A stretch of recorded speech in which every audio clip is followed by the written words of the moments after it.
Tahukah Anda, otak merupakan bagian tubuh yang paling penting bagi manusia? Sekarang angkat tangan Anda dan letakkan pada dahi. Tepat di situ, ada bagian otak yang paling istimewa.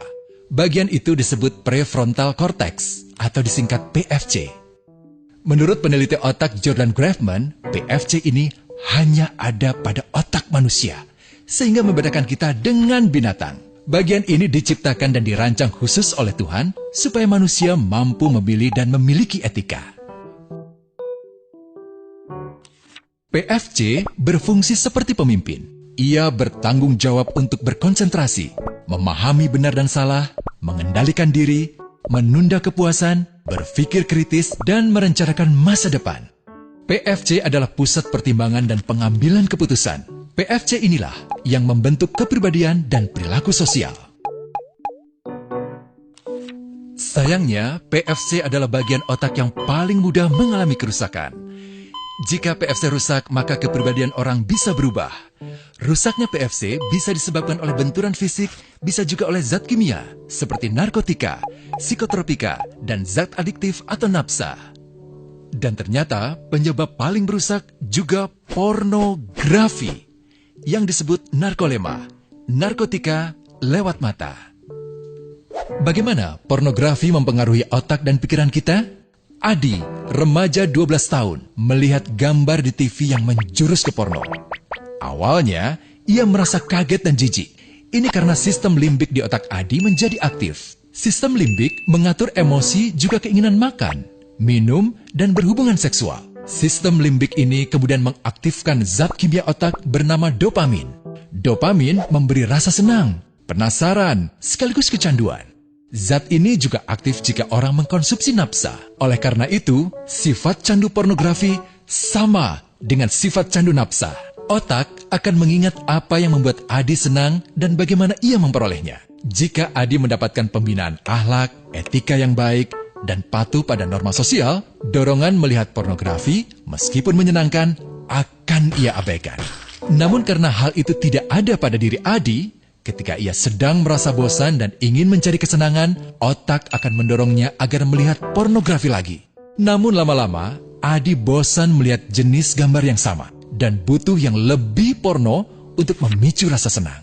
Sekarang, dengan internet, pornografi menjadi jauh lebih mudah didapat. Pertama, Adi membuka internet dan tidak sengaja melihat gambar yang menjurus ke porno. Berikutnya, ia sengaja membuka lagi untuk melihat yang lebih porno. Awalnya melihat yang sedikit terbuka, lama-lama semuanya terbuka. Awalnya melihat 1 menit, lama-lama 1 jam. Adi mengalami kecanduan pornografi. Bagaimana kerusakan PFC akibat kecanduan pornografi? Secara alamiah, dopamin dialirkan dari sistem limbik ke PFC. Orang yang kecanduan pornografi akan mengalirkan dopamin secara berlebihan sehingga membanjiri PFC. PFC menjadi tidak aktif karena terendam dopamin. Semakin sering PFC tidak aktif, ia akan semakin mengerut dan fungsinya terganggu. Sistem limbik justru akan berkembang semakin besar karena terus mengaktifkan dopamin, sehingga Adi cenderung untuk terus mencari kesenangan tanpa takut atas akibatnya.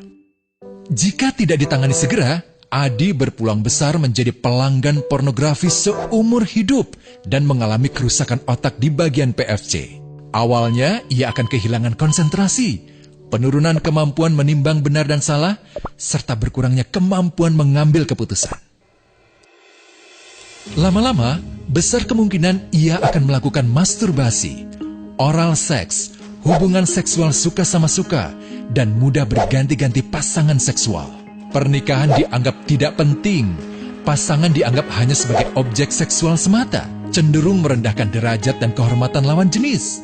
Selera hubungan seksualnya pun tidak sehat dan seenaknya, kasar sampai tega memperkosa. Manusia jadi tidak ada bedanya dengan binatang.